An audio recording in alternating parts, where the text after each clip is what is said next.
Hi hello అందరికీ నమస్కారం. Welcome back to our channel.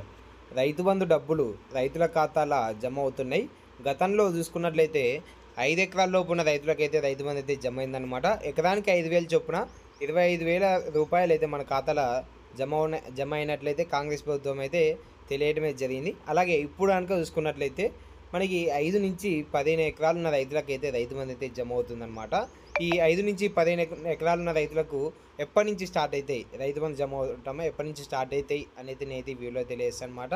అలాగే ఈ 15 ఎకరాలు ఉన్న రైతులకు రైతు బంధు జమ కావాలంటే వాళ్ళకి ఏమేమి అర్హతలు ఉండాలి అని కూడా నేనైతే వీడియోలో తెలియజేస్తాను అనమాట.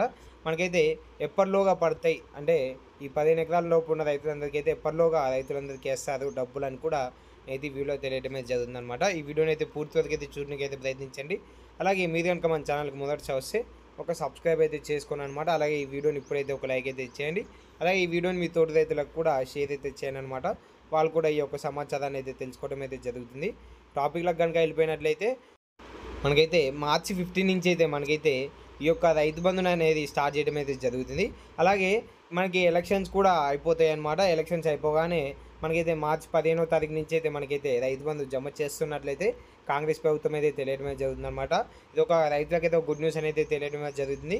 5 ఎకరాల కంటే తక్కువ ఉన్న రైతులకి ఇంకెవరికైనా రైతు బంధు కనుక జమ కాకపోతే మాత్రం కింద కామెంట్లు అయితే ఖచ్చితంగా కామెంట్ అయితే చేయండి అనమాట. వాళ్ళకి ఎలా రైతు బంధు అంటే ఎందుకు రైతు బంధు పడలేదనేది నేనైతే ఖచ్చితంగా వాళ్ళకైతే కామెంట్ రూపంలో అయితే తెలియజేస్తాను అనమాట. థ్యాంక్ యూ అండ్ జై హింద్.